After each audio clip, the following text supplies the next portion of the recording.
ನಮಸ್ಕಾರ. ತುಂಬ ಜನರು ಹೇಳ್ತಾ ಇರ್ತಾರೆ, ನಾವು ಆನಂದವಾಗಿರಲು ಖುಷಿಯಾಗಿರಲು ಸಂಕಲ್ಪ ಮಾಡ್ತೇವೆ, ಆದರೆ ಅದು ಅಲ್ಪಾಯುಷಿ ಸಂಕಲ್ಪ ಆಗಿಬಿಡುತ್ತೆ, ಅದು ದೀರ್ಘ ಮಾಡೋಕ್ಕೆ ಆಗಲ್ಲ. ಆದರೆ ಆನಂದದಿಂದ ನಗ್ತಾ ಇರೋದು ಹೇಗೆ? ಎಲ್ಲ ಸಂದರ್ಭದಲ್ಲೂ ಜೀವನ ಒಂದೇ ರೀತಿ ಇರಲ್ಲ ಅಂತ.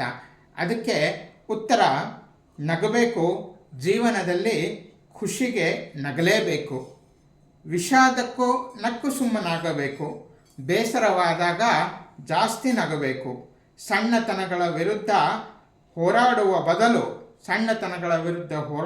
ಬದಲು ನಕ್ಕು ನಿರ್ಲಕ್ಷಿಸಿ ಬಿಡಬೇಕು. ಅವಮಾನವಾದಾಗ ಅಹಂಕಾರದ ವಿರುದ್ಧ ನಗಬೇಕು. ನೋವು ಕಾಡಿದಾಗ ಮನಸ್ಸಿಗೆ ನಗುವೇ ಆಹಾರ ಆಗಬೇಕು, ಆಹ್ಲಾದವಾಗಬೇಕು. ಉಪಕಾರ ಮಾಡಿದ್ದನ್ನು ಮರೆತು ಅಪಕಾರ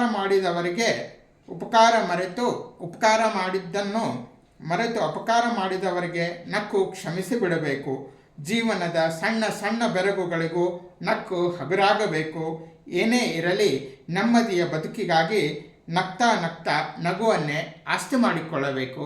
ಏನಂತೀರಿ? ನಮಸ್ತೆ.